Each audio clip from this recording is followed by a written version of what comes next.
hear you. But yo, we got Facebook and YouTube. What's going on, everybody? I'm Marlon Johnson, and my co-host here is.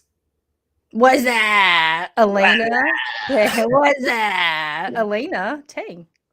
Oh, I love it. So check it out. Elena and I have been like plotting for the last, I don't know, Since maybe like January. 3 months since like January. Dang, it's been that long.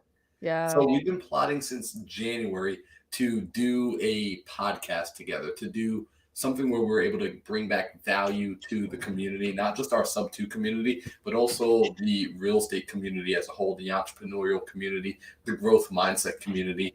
Is that Kirk in the background? Yeah, it is. Oh, I get excited. I love Kirk. So today, right now, you guys are lucky. We're actually doing episode 0. This, in essence, is the pilot. This is really us. We're going to be having a conversation in real time about what it is that we want to do going forward, how we want to create this, to give you some behind the scenes of what our thought process is, the value we want to bring. And we actually lined up to have a guest come on for episode 0. Hopefully he's able to make it here in time. He is in the middle of his workday. But before I jump into it too deeply, Elena, I think it'd be pretty beneficial if we gave the audience a little bit of a background on who you are and kind of what your career path has been up until this point, to give them a little bit of context about why we're doing this. Yeah, that's a good start. I mean, I'm just super excited, first of all, to be able to hang out with you on a weekly basis. And but yeah, I think to answer your question, and I think it'll kind of eventually segue into how we connected and stuff. But in terms of my kind of professional background and educational background, I actually entered college at UC Irvine knowing that I wanted to help people. I played sports growing up, and so I actually wanted to do sports medicine. Met with a college advisor, and she was like, "How do you do in chemistry?" And I was like, "Not great, lady." And she was like, "Well, 50% flunk out." And I was like, "Well, I don't want to enter in college like, struggling." So I decided to go undecided, undeclared, started taking sociology and psychology classes, and then just fell in love with the study of people, right? While at the same time always knowing that I wanted to help people. So I majored in sociology and psychology, and then just tried to land some jobs. Didn't really land the job that I wanted to per se. I didn't even really know exactly. It's like a lot of times when people apply for, or a lot of times when people major in something and graduate with a particular degree, a lot of times I would say probably the majority of people don't probably use that degree in their profession. They just kind of land different odd jobs and go to do a different path. But I've always known that I just love working with people, studying with people, understanding how they work on a macro level and micro level. So like psychologically, but then also in a larger, society and cultures and stuff like that. So, yeah, I mean, there's just kind of like a bunch kind of in between. Ended up getting my master's at Columbia for a master's in social work. Ended up working really hard to get my licensure. And fast forward in terms of like how we met, we both joined Sub 2, and Real quick, Elena, quick, doesn't it feel like I'm interviewing you right now? I feel like you get to be on my podcast right now. A little bit. Yeah. Which we have yet to do, by the way. I'm just kidding. I know. Don't worry, it's coming. I'm super stoked to have you as a guest. Thank you. But yeah, I think in regards to mindset stuff, when I entered in Sub 2, I didn't have really any real estate experience. And so for me, the value that I knew I could provide, because Pace talks about, when you join the mentorship, to really focus on providing more than you take, which is, it's a beautiful concept. And I think it's challenging. Right. And so, knowing myself, I love to give, I love to serve. And so this was like the specific way that I knew that I could just double down and really just focus on providing value. So I just was like leading mindset Zooms, doing one-on-ones, and almost kind of providing like pseudo therapy in some ways to some people.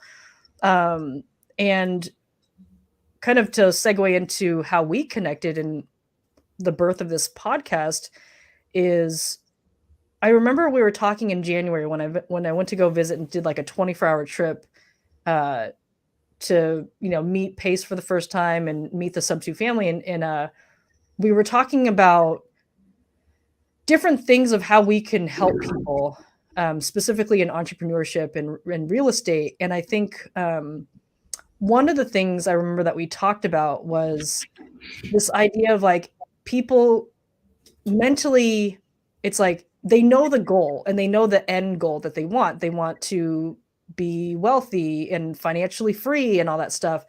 But it's like they weren't prepared for the pain or the monotony or just the journey, right? And the bumps in the road, really, if you will, right? Going towards it. And the other thing that I really love and I specialize in as well, with my mindset coaching and all that stuff, is I love hearing people's stories, and I love extracting, whether they're aware of it or not, I love extracting where their pain was in their story. Yep. And how they utilize that pain as a superpower.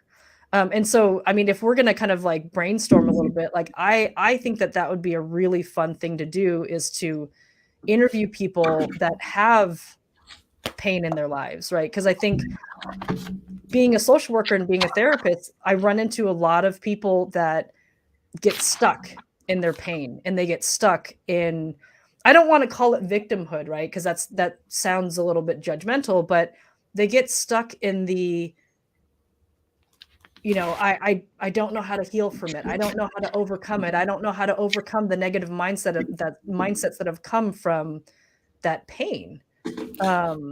Yeah, go ahead. Well, it's interesting, right? Because and this is where you and I really started to connect on this topic the first time we got to get together in Arizona here, and recognizing that essentially, like you said, our pain creates the superpower. Right. And ultimately, when we look at a lot of people that feel stuck, right, feel like, hey, things aren't progressing, what oftentimes, as outsiders, we're able to see, especially because we're somewhat trained, you especially so, because you're classically trained as well. Right. This sort of information, you're able to see how this individual is kind of like saying, well, the story's over, and you're looking at them and they've got a book that's this thick, but they're somewhere in this chapter. And they're saying, well, the story is just so terrible. It's like, don't you want to know what the rest of this book actually looks like? Right. Like, here's the cheat code. I know how it ends. Yeah. Right. But if you don't get off the page you're in, if you don't start to recognize how this actually builds into the preceding chapters, right, you're discrediting yourself. You're losing out on a lot of value. 100%. Right. So, and I would love to eventually hear your story as well. I know that we've kind of talked about it before, but I think, in the pilot of this, right? Because I think that your story kind of leads into really how you got into it as well. But yeah, that's like one of my ideas is I think it's beautiful to hear people's stories, and they already recognize that their pain has led them to a superpower. And I don't know if Pace would be open to, and I would love to reach out to him to, see if he would be, just so that you and I can both talk to him about it. But I did, get a chance to interview him already with, in the Sub 2 Mindset Zoom. It was low key one of the best interviews I've ever seen. Like I was straight up like glued to my seat. Like you were like the questions you were asking, like the way you unlocked him, like it was phenomenal. Thank you. It was surreal getting to interview him, and I mean it was hard because I was holding back tears the entire time. But I think Pace is aware of his superpowers and part of where it comes from and that pain, right? He's done some of the work. But another idea that I have is but in addition to interviewing people that are already aware of their pain and how they've turned it into a superpower, I would love to actually, like, it would be really super cool if you and I could actually bring on people, because we were talking about how to provide value to, just the community at large, like with, the creative finance with Pace Morby, public Facebook group and whatnot. It's okay. It's live. Kurt, you're more than welcome to come on. What's up, bro? How are you, Kurt? He says, "How are you?" I got my headphones on, so. Oh, okay. But I think it would be a really cool experiment, actually, to be able to bring people on live, and they actually struggle with not knowing what their superpowers are. And I think it would be super fun for you and I to like just in the moment live, like raw, just whatever. And it's like, I know that there's going to be people that would be willing to do that. Cause I had to like scrap my calendar to like pay for, I need to sign up for liability insurance because there's some, some issues that happen, but just to protect my licensure and all that stuff. But I think that would be another really, really fun idea to do, to provide value to people. See, I'm really game about that actually, because you and I spoke about this. Of course, we want to serve our community with inside of Sub 2, which is like its own special family. And Right. then at the same time, we had that conversation about wanting to actually bring this out to the rest of the world, bring this out to people that are outside of the community, and to be able to give them those sort of resources.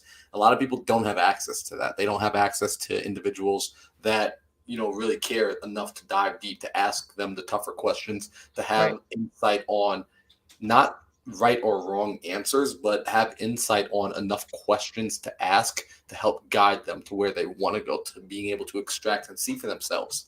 Because I think you and I would agree ultimately, like the only person that can ever change an individual is that individual themselves. Yep. But we as outsiders can provide assistance, right? Yep. And the level of our assistance, that's totally up to us to see how much we can provide. But I'm game for it. I think that would be phenomenal to actually help people in real time figure out their pain and figure out how it's actually a pleasure. Because Einstein actually presented the world with an amazing, beautiful question. He says one of the most important questions you can ever ask yourself is, do I live in a friendly universe? Now, if you're like me and you answer that question by saying, yes, I believe I live in a friendly universe, then by nature of that being your answer, it means everything that happens to you from now till death is for your benefit, in favor of you. So if that's the case, everything is in my favor, everything is in my benefit. Ultimately, when things are happening, when the darker moments of life are happening, what's going on is I need to be able to figure out, how does this benefit me? Sometimes it's hard to see when you're so close to it. Right? When you're too close to the wall, you don't get to see the entire picture. Right. That's where we would be able to essentially help people out. We would be able to have a bird's eye view, have a coach's view from the sideline, from the bleachers, from the skybox, and be able to say, hey, I can call some plays because I'm not as close to your situation as you are. Right. Right. So Yeah, and I think that that's like, it's part of it too in the journey, in the process for those that struggle and are wanting to develop that is, and I personally struggle with it as well. So I'm not necessarily even saying that I'm like, Pollyanna everything and the most optimistic person, but I have worked on it, right? And I could notice when I tend to see things or kind of am a little bit more reactive in seeing things in a negative light. And I tell Kirk all the time, like, I'm working at it. Like, please forgive me. Like, because a lot of times, sometimes I will just react and be like, oh, that sucks. And he's like, don't you mean this? And like, I mean, I would love to interview Kirk because his story is really powerful. And I love him and just the way that his mind thinks despite a lot of his pain, which I think is a superpower, but he doesn't. One of his mindset things is that like, and call it, I don't know, like Asian, false humility or whatever, but it's like he doesn't recognize it as such, right? So it's like Asians are very good at like, oh no, like I'm not good, like like Asians will compliment other Asians, and then the Asian response is to be like, oh no, and I'm like, forget that. Like, I'm like, yeah, that's right. Like, it's really interesting, right? Especially in our space, in the entrepreneurial space. And I had this conversation. Kevin and I were lucky enough to have driven out to Las Vegas for the Clever Summit. And on the drive home, Kevin and we spoke about this, and he was saying, I noticed, he said this to me, right? And he's okay with me sharing this. He said, Marlon, I noticed over the weekend, you're really good at giving compliments. And also what I noticed was you're really good about accepting compliments as well. Because a lot of people were complimenting you. And I found that when he was saying this about himself, that when people came and complimented Kevin, that he would say, no, he would downplay it. Yep. He would actually just write it off. And then upon deeper reflection, it's like, well, no, like what they're saying is true. I did work my butt off. I have been grinding. I have been hustling. And that's a form of us blocking our blessings. Yep. And that's something that I don't often hear people talk about, but it's happening all the time. You see it in conversation. You see it in passing. And people think it's not that big a deal, but it's detrimental to your growth. It is huge. I talked about that actually in my mindset exercise at the mastermind. I said, why is it that people more easily accept, and my therapist talked about this. He said, you either speak blessings or you speak curses. There's no middle ground. There's no like gray, right? It's like, and I think that if we think about things in that binary way, blessings or curses, like we're able to quickly recognize, oh, wait, that actually was not a blessing. That was a little bit more of a curse and a negative thing, right? And so I challenged the mastermind group to ask themselves, why is it that more people are willing to accept the curses that have been told to them versus the blessings that have been spoken to them? Right. And it's very odd. It's very odd. And I that's where like I love that's where the deeper work comes in, that I love, is really like digging into that. Yeah, it's honestly, it's so interesting. And like I think this show has a lot of potential. I think the show has a lot of potential to help people to be able to, like you said, flip the script on them, because it is so easy to pick up the negative, right? It takes work to be positive. It takes work to find the silver lining until it doesn't.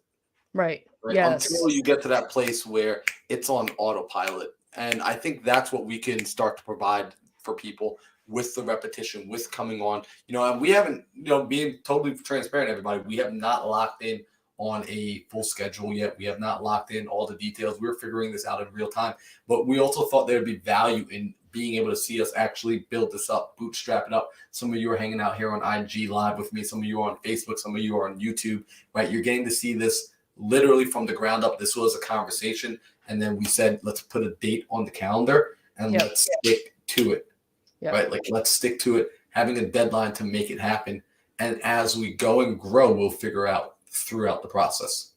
Yep. So I'm excited. I'm really excited about this.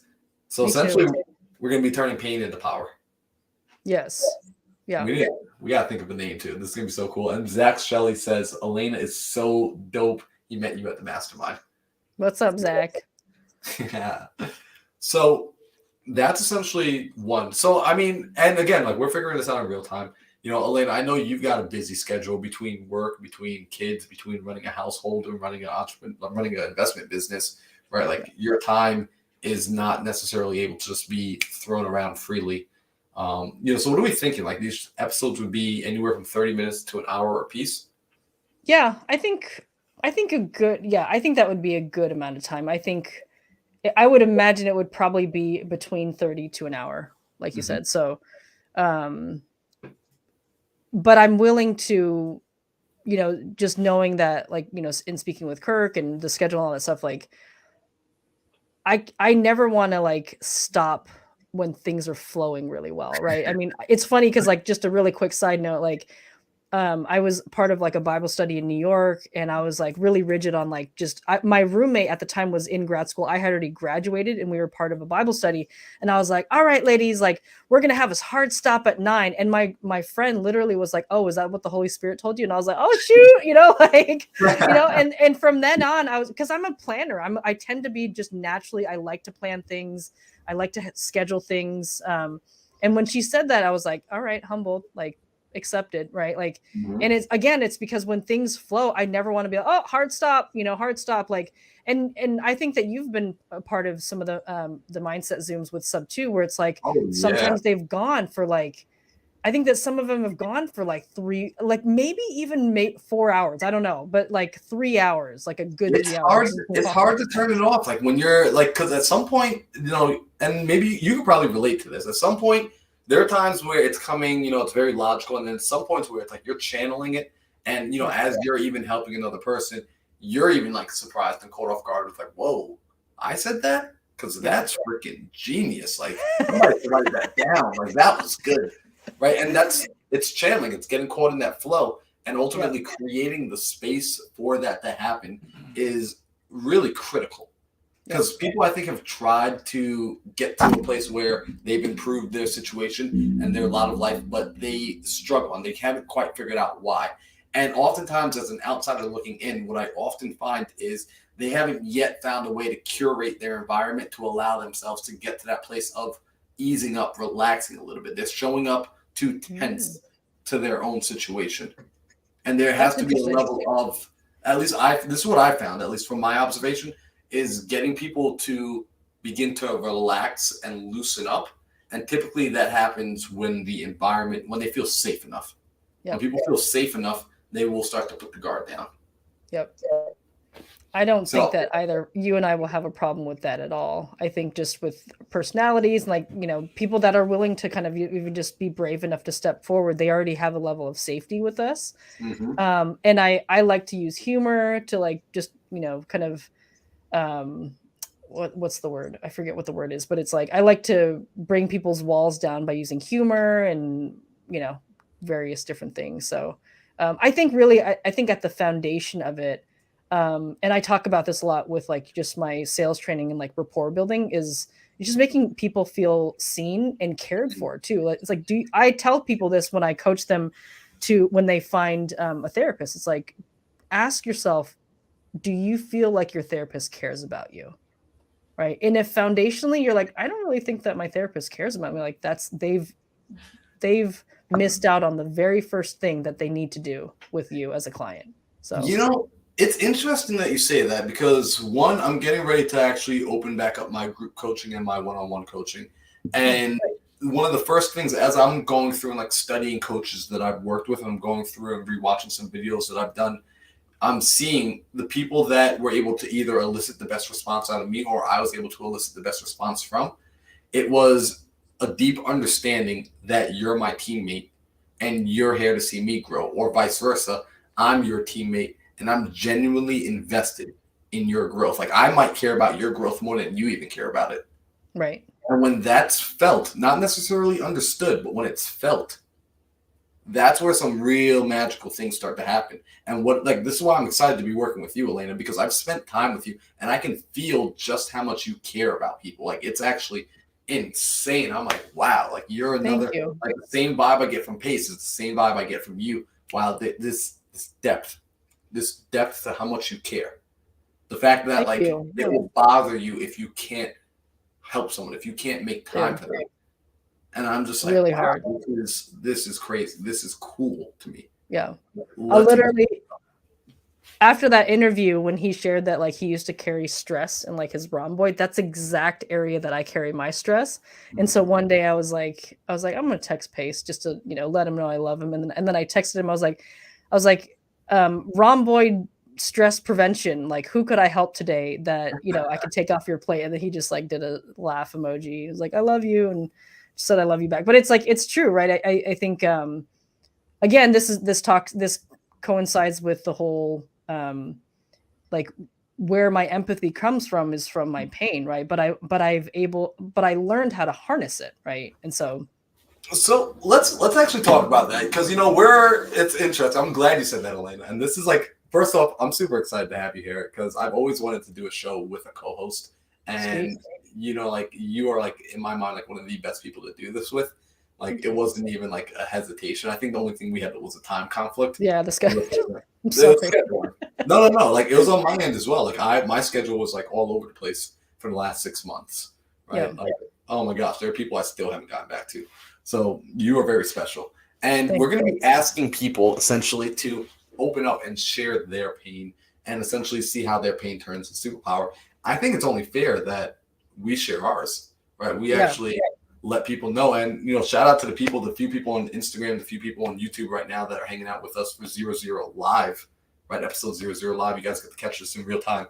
And you can ask any questions that you may have. Because I'm looking right now. We got Carolyn, we got Kirk on here. What's up?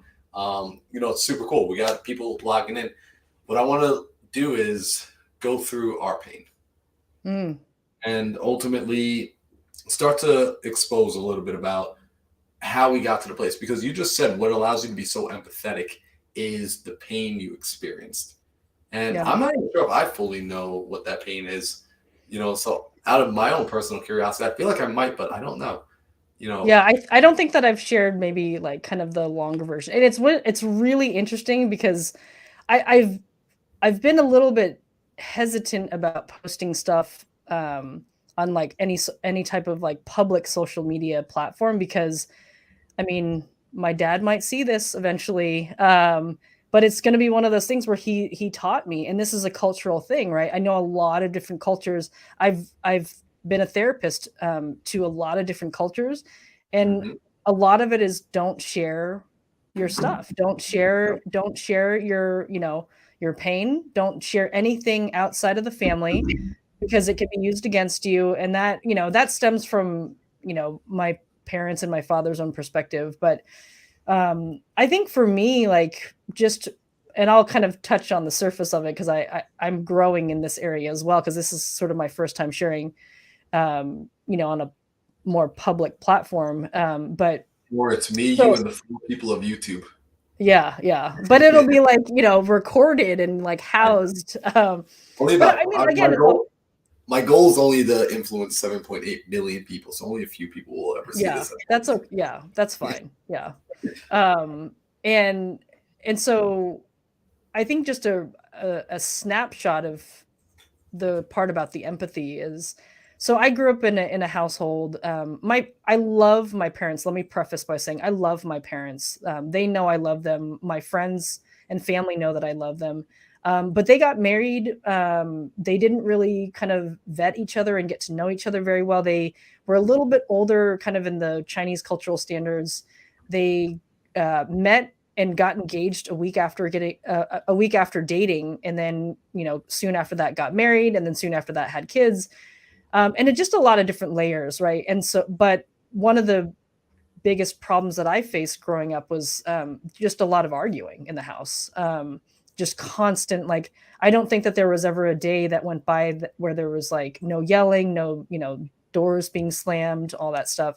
And so I grew up really from a very early age, like being the family therapist for my parents, just kind of protecting one another and like almost kind of like interpreting like, oh, well, dad didn't mean this, mom didn't mean this, and like just really stepping in the middle, right? And providing that emotional support that a therapist or an adult friend should have provided to them. But I did that, right? Um, so another thing that my father would always say to me, because I just kind of grew up in that environment of like just developing empathy really quickly. And I think on the other side of the same coin of empathy is sensitivity, right? So my father growing up as a kid, he would always, and probably even to this day, he'll say to me, you're too sensitive. You're too sensitive. And so it wasn't until I was, there's Carolyn, Care Bear. It wasn't until probably in my early 20s and I started working for the church that I was starting to go to in Southern California. The church was called New Song, and one of the pastors that I was working under, her name was April Diaz, and we were having a meeting, and she said, have you ever thought that your sensitivity, or she said, have you ever thought that maybe your sensitivity is actually a superpower or a gift that allows you to be empathetic? And it was one of those things where I had a choice, right? We were talking about blessings or curses. And I had a choice of whether or not I was going to receive that blessing and take it to heart and believe it, or what a lot of people do is just kind of throw it to the wayside. And they're like, oh, no, I'm not, blah, blah, blah. Right. So it honestly, I can remember that day really vividly where I sat down with her and she said that to me. And I was like, whoa, just it was something like unlocked, or it was like a new path or doorway that just opened for me. And from then on, I was like, I'm just going to live in that. I'm really going to live in that. And, um, and so from then on, it was like, yeah, like empathy is my superpower. And I had already been doing it, but I never connected that that was like a gift or an ability that I had. Right. And so, yeah, it's like when people thank me, right. It's like what you were saying earlier, when Kevin kind of noticed that, like people would thank me and I still fight the discomfort, right? But I'm like, what I say back to them is like, thank you. Like, I truly believe that this is what I'm put on earth to do. Mhm. And that's my response. So it's like, I'm almost kind of like, thank you for seeing that in me. Right. So it's like, I'm thanking them for thanking me for thanking, it's like this beautiful back and forth. Thank you. But that in a very, very kind of, I don't know, maybe surface level snapshot, like that's for me how I not only developed my empathy, but recognized that that was my superpower. So yeah. And That's so go ahead. yeah, Sorry. I was just gonna say that's really really cool and really, I mean, because what I like there is the fact that at some point you said like you noticed like it was presented to you that your sensitivity, right, is this blessing. Like because a lot of people would view that and feel like it's a weakness, Right. right? Because like it's a very like you're feeling everyone else is feeling. That could be in a stressful environment. That can start to cause you to feel stressed. That could cause you to start to feel powerless, Yeah. right? So to be feeling that stuff so deeply at a young age, especially when you're not quite sure why and what you're feeling. Right. So For sure. that's insane. That's like kudos to you for being able to accept the fact that it is a superpower and be able to have that paradigm shift and actively working towards it, right? Because I think too, when that paradigm shift comes, a lot of people think it's like, oh, cool, like now it's just perfect, it's all rainbows and sunshine, right? But Right. no, you just realized, oh, there is something here. If I work at it, if I choose to dig, I could tap into the vein of oil Right. beneath the surface. Right. Yeah. And I think it's all of it requires hard work, right? Because you could easily kind of just look at it as pain, right? And be like, oh, woe's me, whatever. And like, I mean, to be honest, for a long time, I did kind of hold that and be like, oh, I experienced that pain almost kind of as an excuse. And that's another thing of what people struggle with. And I've struggled with it as well, is kind of like seeing that pain instead of as like using it for good and for your benefit and for other people's benefit. They use it as an excuse, right? Which is another kind of mindset thing that I think we could help people work on, knowing firsthand for both of us, how it requires to work at it and to be willing to go through the fire and be willing to go back to the pain, right? A lot of people say like, well, like, what's the point of therapy? I don't want, like, what's the I'm over it. I'm like, are you over it? Like, just kind of pushing that question back to them. But I'm curious for you, and you have shared a little bit too. I remember in one of the mindset Zooms for sub 2 and stuff. But your story was super interesting too, because I mean, if you wanted to go back even to like high school and stuff, if you want, or even before that. Yeah. So I mean, I'll definitely share with everybody. Like, I want people to understand, kind of like, in essence, like what I feel my origin stories are, right? And why I started to pursue what I'm pursuing. Growing up, I found myself in a home that was, my parents were both working, right? Great parent. First off, let me just say, if mom, dad, if you ever watched this, I think you guys did a fantastic job. I love you, appreciate you all. I'm really grateful for the life and the childhood I had. Now, growing up, as I was going through it, being in the middle of it as a kid, trying to figure it out, what I felt was my parents were working very hard, right? They were off to work. Both parents worked long hours. My dad was out of the house before I woke up. He would drive out to Brooklyn at 5 a.m. in the morning, wouldn't get back home till maybe 6, 7 o'clock in the evening just to have dinner, and then, off to go do some reading and go to bed. And then my mom, she was heading out for work around like 8 o'clock in the morning, but we had school, things of that nature. So, and she wouldn't come home till late in the evening because she worked off in Manhattan. So what I found was the parents weren't really in the picture as much from a standpoint of having a lot of that quality time. There wasn't a stay-at-home mom. And my grandmother, when she would be in the country, I would spend a lot of time with her. But once she was gone, it really was just myself, my brother, and my sister. My brother, there's an age gap. I want people to understand this. Mike, my brother, is 6 years older than me. Growing up, I wanted to hang out with him. He, as you can imagine, doesn't want to hang out with his younger brother. So I was kind of pushed away by the one person that I wanted to spend time with. Me and my sister couldn't really find anything to connect on. So although our relationship wasn't negative, it was very neutral. So as a young child, I felt extremely isolated. And my family, the culture, Caribbean culture, they came here from Trinidad and Jamaica. it wasn't this like Americanized culture where it's like after school, go hang out at your friend's house and play video games and things of that nature. It was come home, straight home from school, sit down and do your homework. When you finish with your homework, do extra work. Right. So I spent a lot of time, again, in this isolation, inside this box. And inside this box, I didn't have much friends. So I was always wanting for attention. I was always wanting for connection, like deeper connection. I didn't get it. So I spent a lot of time in my own mind. And inside there, I mean, like the conversations I would have, like it was always just like a longing to connect with people. And I became very observant. This was something I became extremely observant because I was just always watching and looking around for things. And when my parents would take me places, I would be the youngest person in the room. They would take me around adults. So I was always watching adults move. So, Elena, this all led to essentially me just paying attention to people watching, people reading, watching cause and effect. When that person does this, this happens. When a person smiles, this happens. When they say this, people respond in this certain manner. If I say this, if when someone asks me a question, how's school? If I tell them the truth, they kind of look at me funny. But if I just tell them a generic answer, I could kind of construct answers and predictively know what they were going to say to me next. So life kind of just became like this boring script. I did not like it. Hated it. Absolutely hated it. But the challenge was I had built myself into this box.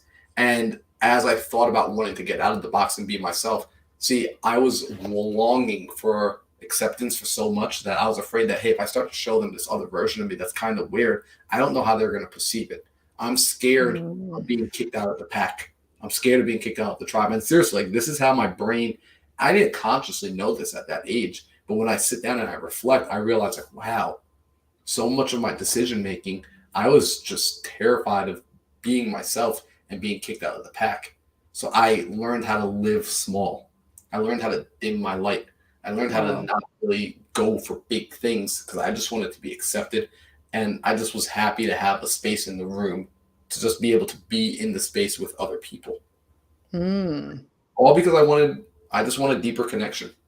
So this actually led to like this, desire for it, that as I got older, I started to learn that I can actually feel, right? I was actually able to feel other people's like feelings and intention, things of this nature, like things that I was able to feel when other people were holding things inside because I spent so much time holding things inside that I can just you're not telling me something, like you're not telling the truth. It's okay. Like trust me, I'm not going to be the one to judge you because I know what it's like to be afraid of being judged for letting out what's inside.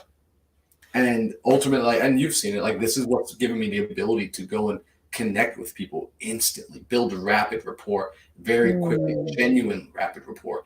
And this is also the thing that allows me when I'm in a room and there's someone that intellectually I think that I might be a good mix with, but when we meet energetically, we're not a good mix. This is what gives me the confidence to know, hey, me and this person don't actually match, right? Although intellectually we can, the emotions aren't there. We're not coming from the same frequency.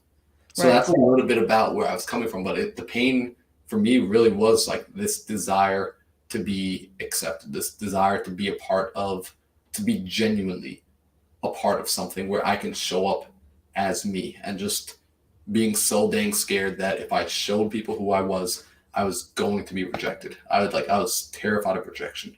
Right.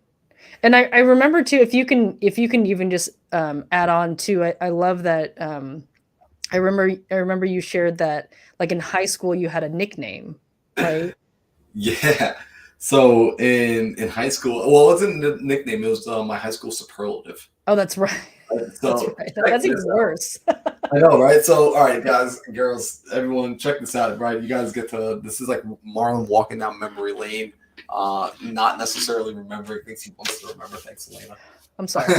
It's a therapist in me. I'm just kidding. So in high school, I had earned the superlative, right? And if people don't know what a superlative is, it's those statements that are in the yearbook, most likely to succeed, most likely to, get married first, most likely to become an actor. My high school superlative, moodiest. Wasn't even like a most likely to be any. It was just like moody, right? And I was like, wait, what? This is how this actually, like, this guys, like, low-key, this hurt my feelings a little bit. Like, That's I kind of sad. That's not Yeah. kind of, that's really sad. It was That's, like, yeah. I mean, I'm surprised that the school actually let that rock. Like, Right? It's a little bullying. It's a little bullying. yeah. So they put moodiest, and here's why, right? Because I had to think instead of getting mad. I'm a reflect again. I spent a lot of time alone, so I spent a lot of time in my head. So I've grown up learning how to be very reflective. So I reflected and I said, why would they call me moody? Like, Marlon, why would all of your peers agree that you're moody? And the truth was, in the morning times, I used to come to school and I would just be kind of just down, head down, kind of kept to myself, quiet. I was hungry in the morning too because I didn't eat breakfast for whatever silly reason. So I was just showing up to school hangry. Didn't understand I was hangry. When people would say what's wrong, I would just give them like these stupid answers. People would speak for me. Oh, don't talk to Marlon. He's upset about what happened last period. Or I'm like, what?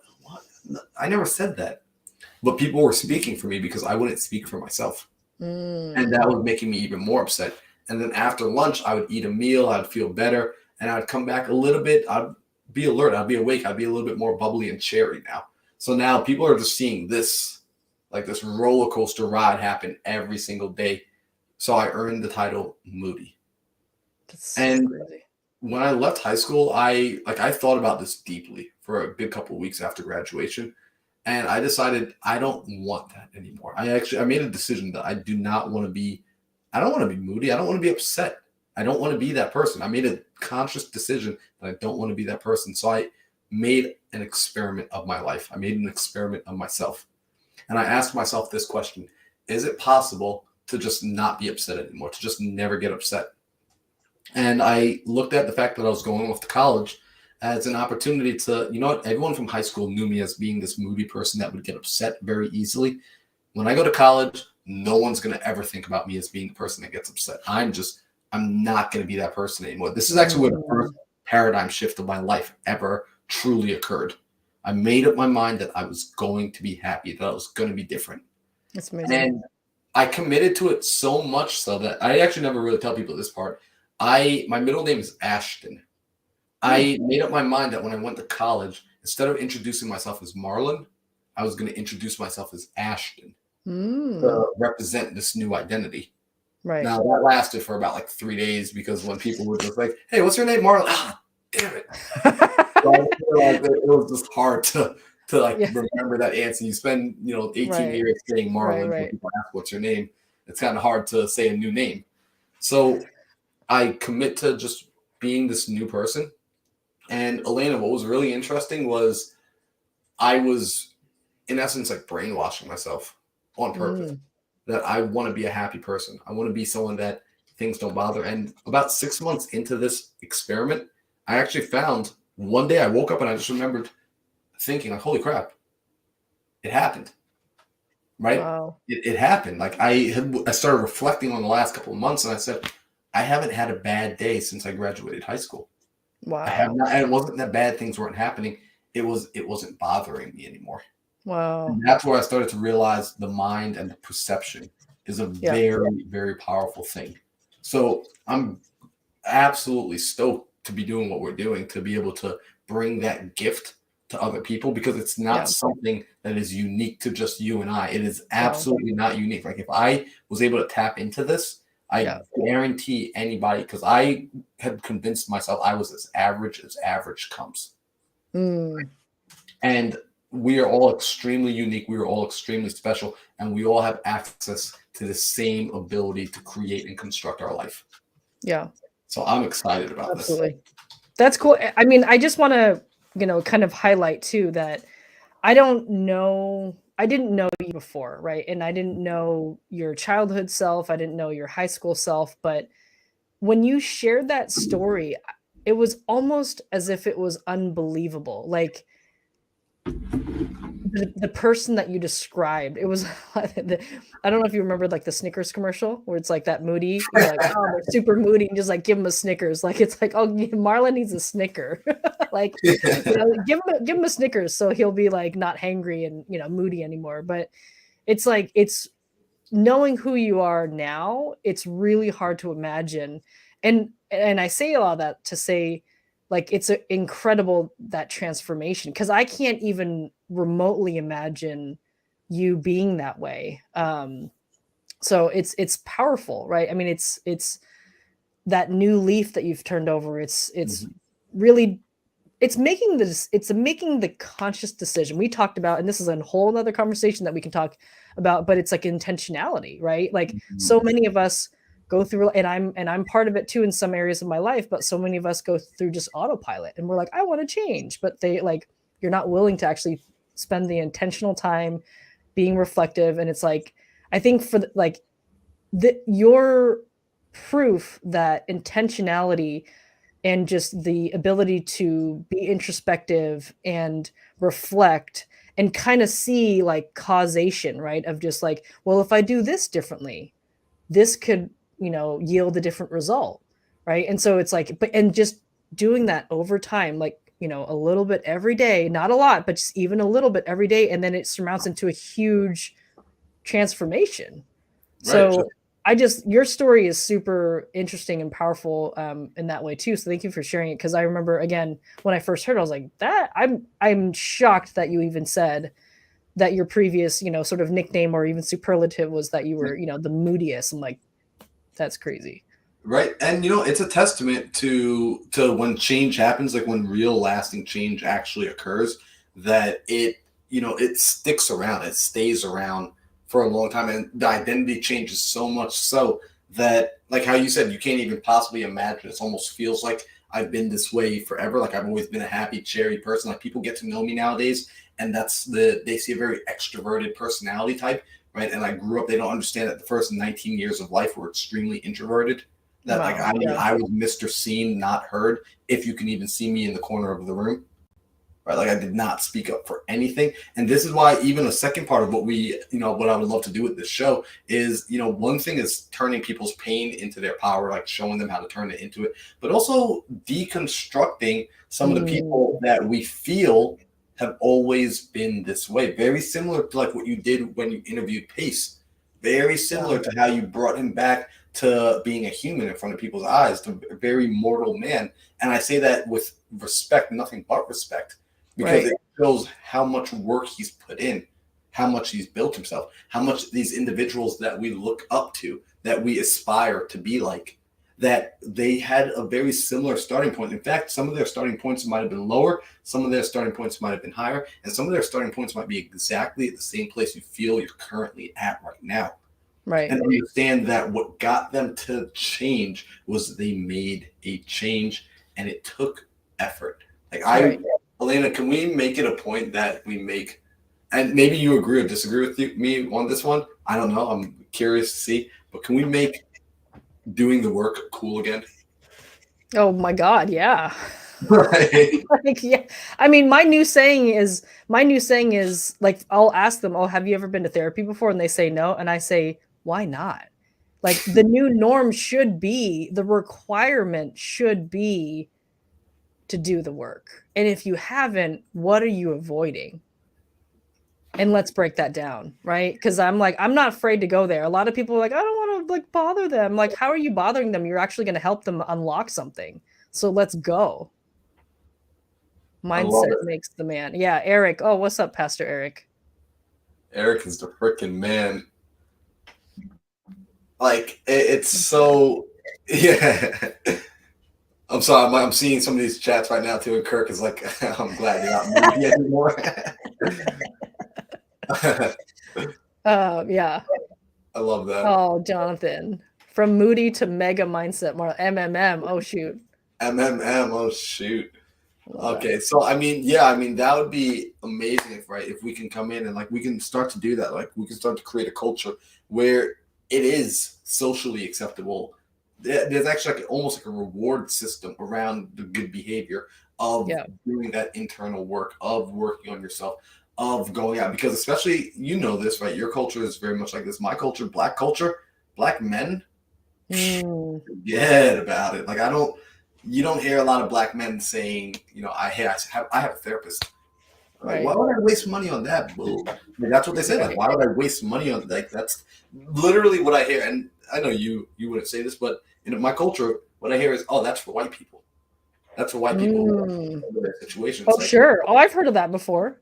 Well, right, and it's just like, all right, well, so we don't think it's weird that the family doesn't talk about their problems. That Aunt Susan is now Uncle Jim, and she hasn't talked to her two sons in 10 years. Right.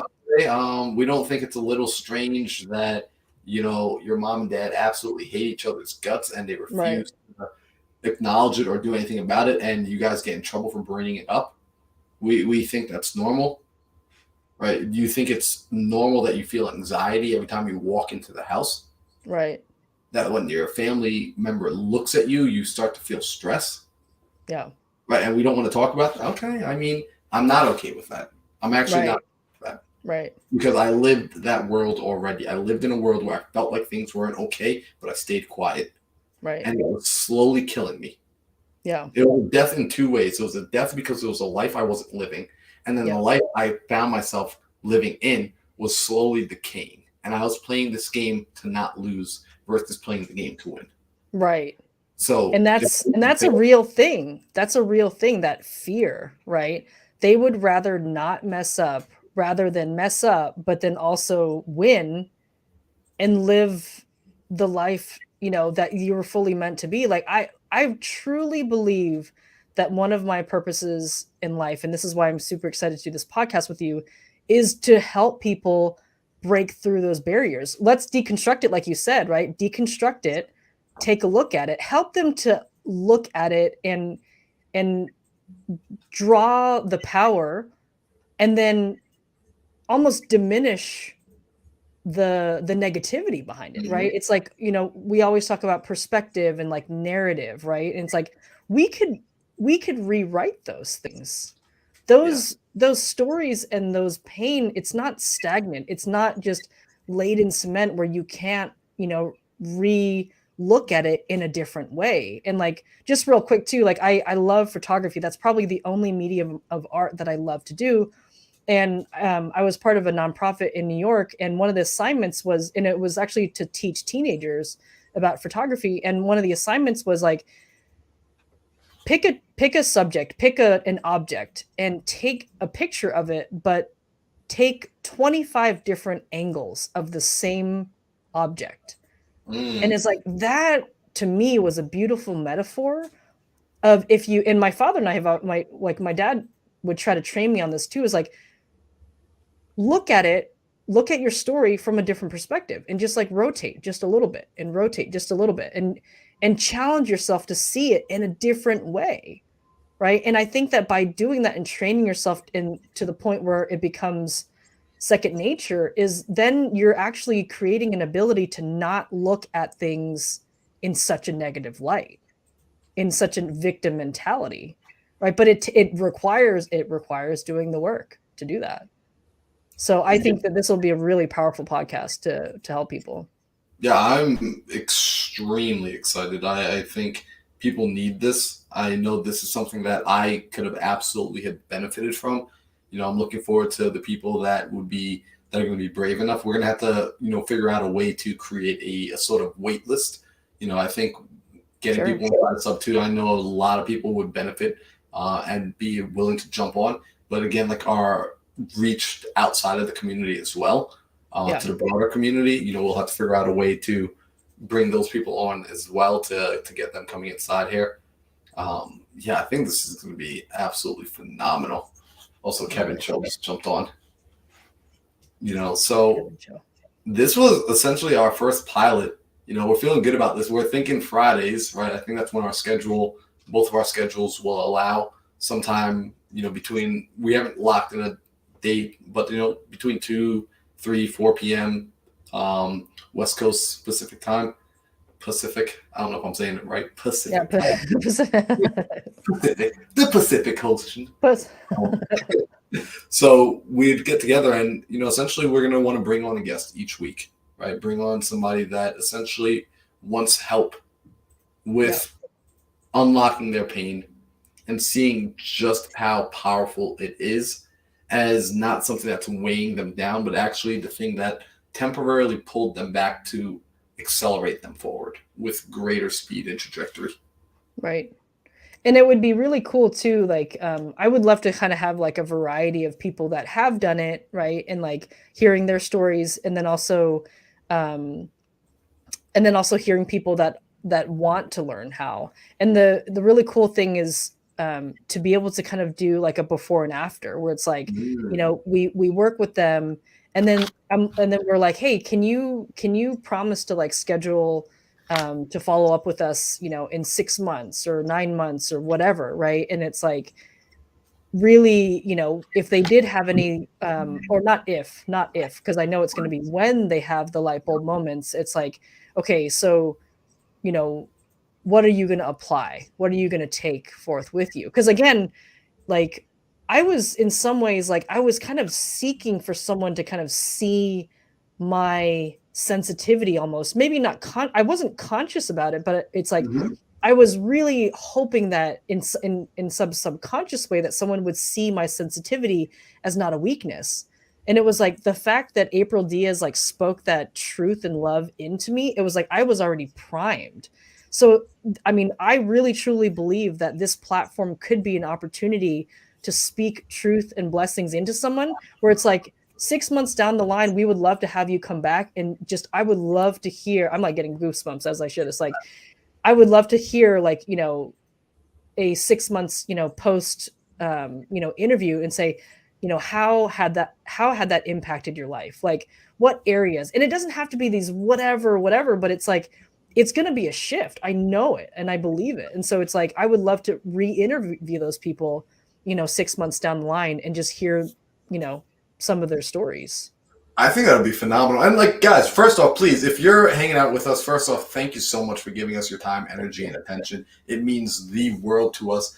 And I would ask, drop in the comments, like, let us know what you want to see as well, because this show really Sure. is for you. This show is like, we're going to be listening to the audience. We're going to be listening to you all to see what can be done. I think that's an amazing idea to bring people back around to show, because Elena, here's where it started to get real for me, and maybe you can relate to, because you've worked with so many people across so many different ages, cultures.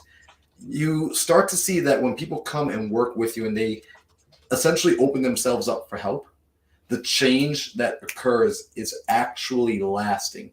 It's not Oh putting a yeah. band-aid on the situation. Something in them fundamentally changes, which allows them to stick to it for Yeah. whatever it is. It gives them whatever they're missing. It's a key that unlocks them to the next step. So they actually officially step up and they're on a new level.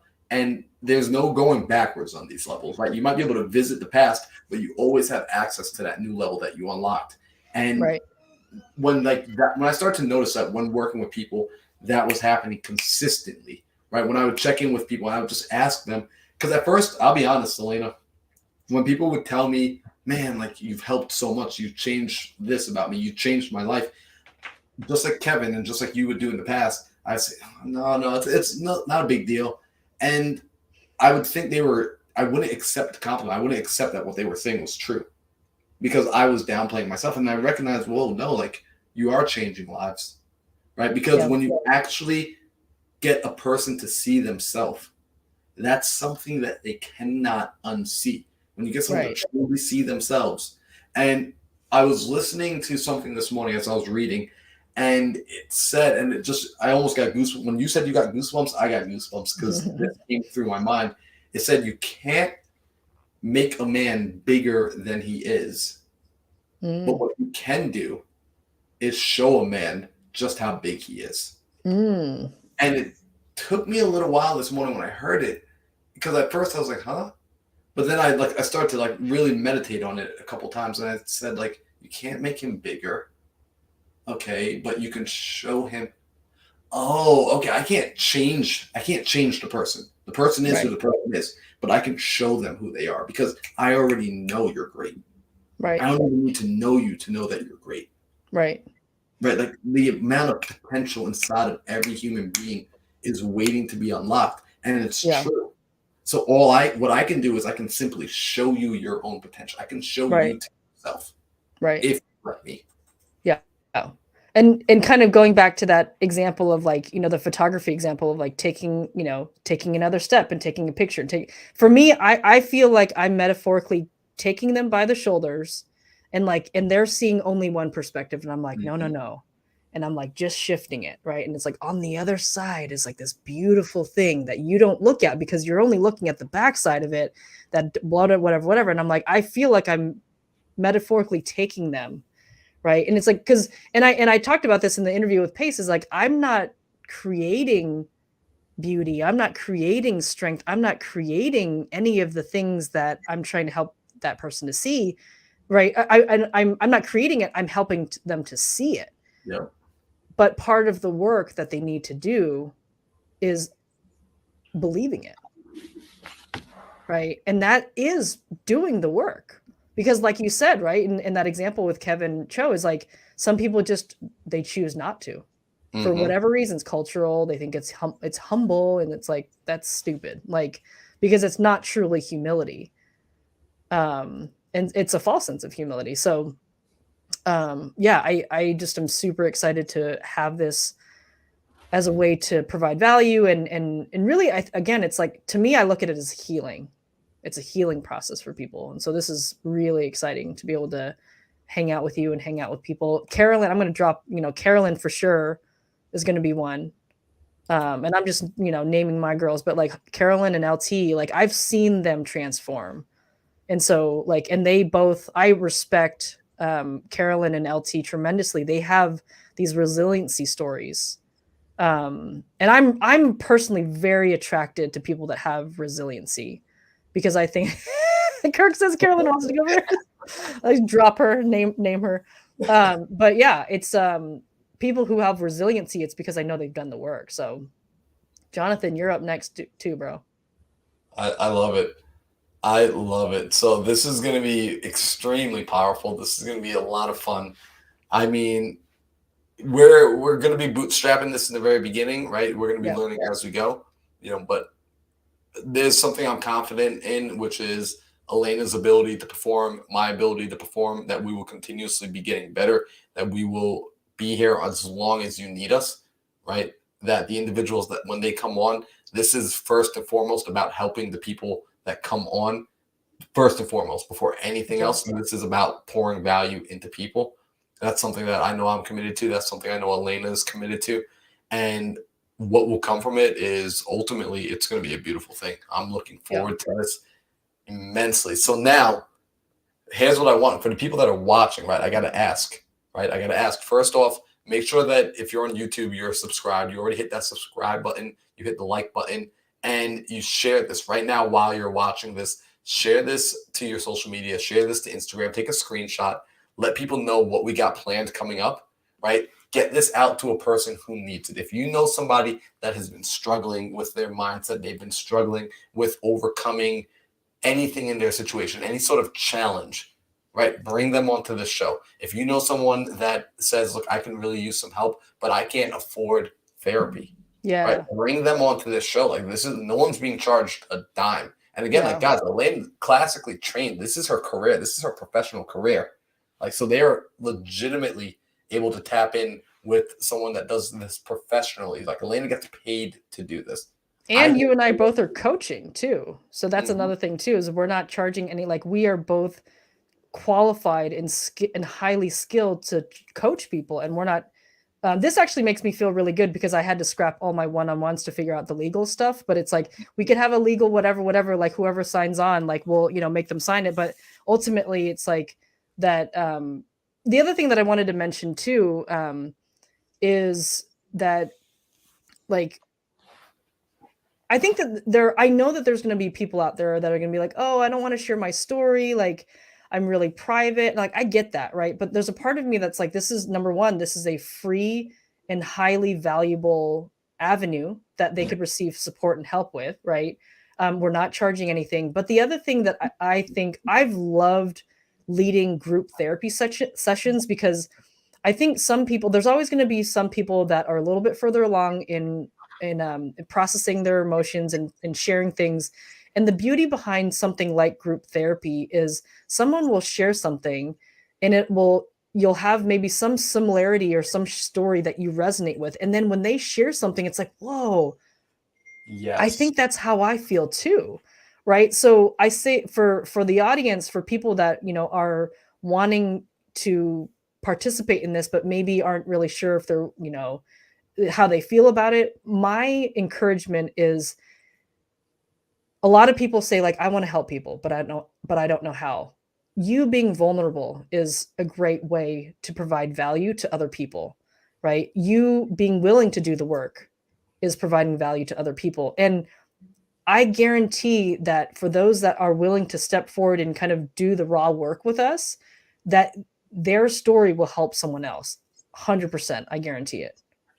So I that's my encouragement for those that are curious. 1000% agree with you there. 1000%. When people ask, how can I bring value?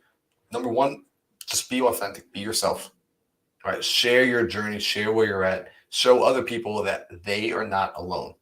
There's way too many people standing in darkness by themselves because none of us are willing to be a lighthouse. You are a lighthouse. When you get up and you share your story and you share your experiences and you share your messy middle, right? Like life is not perfect. In fact, people don't connect to perfection. People connect to the mess. Right. And then they guide each other from there. That's how we get to shore. So I'm excited for this. So make sure you share it with a friend.